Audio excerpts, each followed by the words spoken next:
Pencemaran yang terjadi pada tahun 2004 di kawasan Teluk Buyat kini disebabkan oleh produksi pertambangan emas yang dilakukan oleh PT Newmont Minahasa Raya.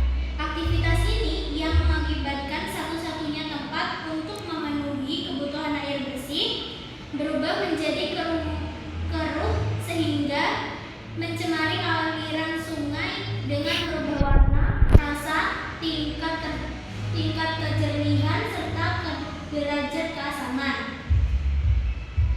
Definisi dan jenis-jenis logam berat. Pengertian logam berat adalah unsur kimia dengan kerapatan tinggi yang dapat berdampak negatif terhadap kesehatan dan lingkungan. Contohnya meliputi merkuri, timbal, arsenik, dan kadmium.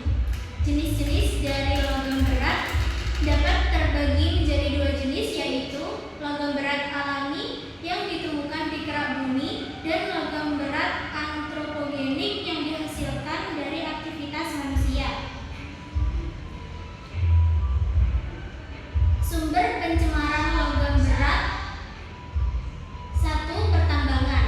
Aktivitas pertambangan nikel di sekitar Teluk Buyat menjadi sumber utama pencemaran logam berat karena proses pengolahannya menghasilkan limbah yang mengandung logam berbahaya. Yang kedua, industri lainnya di sekitar teluk seperti pabrik pengolahan ikan juga dapat menjadi sumber pencemaran logam berat, terutama jika limbahnya tidak diolah dengan baik. Yang ketiga, agrikultur. Penggunaan pestisida dan pupuk kimia yang berlebihan di daerah pertanian dapat menyebabkan masuknya logam berat ke dalam teluk melalui aliran air. Dampak pencemaran logam berat terhadap ekosistem. Pencemaran logam berat dapat menyebabkan kematian biota laut seperti ikan, kerang, dan terumbu karang, juga mengganggu keseimbangan rantai makanan. Logam berat dapat terakumulasi dalam tubuh makhluk hidup dan mengakibatkan kerusakan jaringan, gangguan reproduksi, dan penurunan populasi.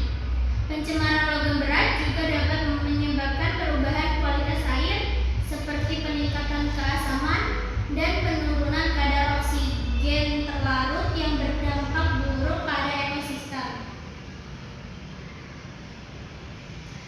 Dampak pencemaran logam berat terhadap kesehatan masyarakat.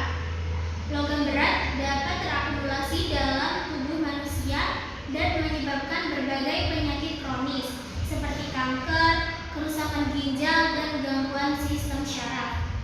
Konsumsi makanan laut yang tercemar logam berat dapat menyebabkan keracunan, terutama pada anak-anak dan ibu hamil yang memiliki sistem kekebalan tubuh yang lebih rentan. Paparan logam juga dapat memengaruhi perkembangan anak, mengganggu pertumbuhan fisik dan mental, serta meningkatkan resiko berbagai penyakit di masa depan. Cara penanggulangan pencemaran logam berat. 1. Pengendalian sumber. Menerapkan teknologi ramah lingkungan dalam industri dan pertambangan untuk meminimalisir emisi logam berat ke lingkungan. Yang ketiga, pengolahan limbah. Melakukan pengolahan limbah secara optimal dengan teknologi yang tepat untuk mengurangi kadar logam berat sebelum dibuang. Yang ketiga, remediasi. Melakukan pembersihan dan pemulihan lingkungan yang tercemar logam berat melalui berbagai metode bioremediasi dan fitoremediasi. Pengelolaan lingkungan yang berkelanjutan. Yang pertama, ada konservasi, melindungi dan menjaga kelestarian ekosistem laut seperti terumbu karang, padang lamun, dan mangrove untuk mencegah pencemaran. Yang kedua, edukasi, meningkatkan kesadaran masyarakat tentang dampak pencemaran logam berat dan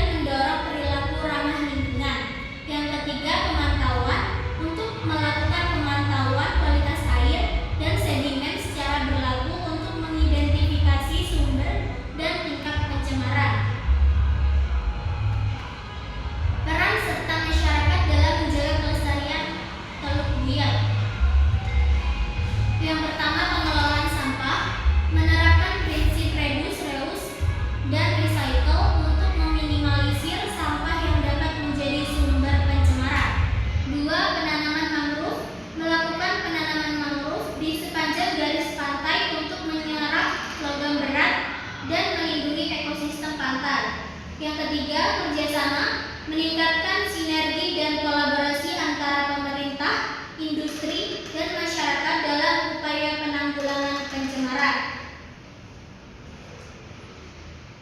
Rekomendasi dan langkah ke depan: memperkuat regulasi lingkungan yang ada dan memastikan penegakan hukum yang konsisten terhadap pelanggaran.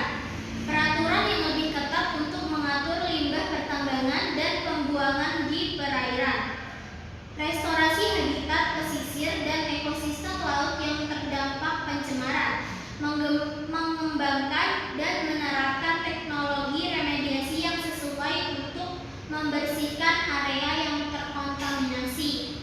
Peningkatan kapasitas dan keterlibatan masyarakat dalam pengelolaan lingkungan, melakukan kampanye edukasi untuk meningkatkan pemahaman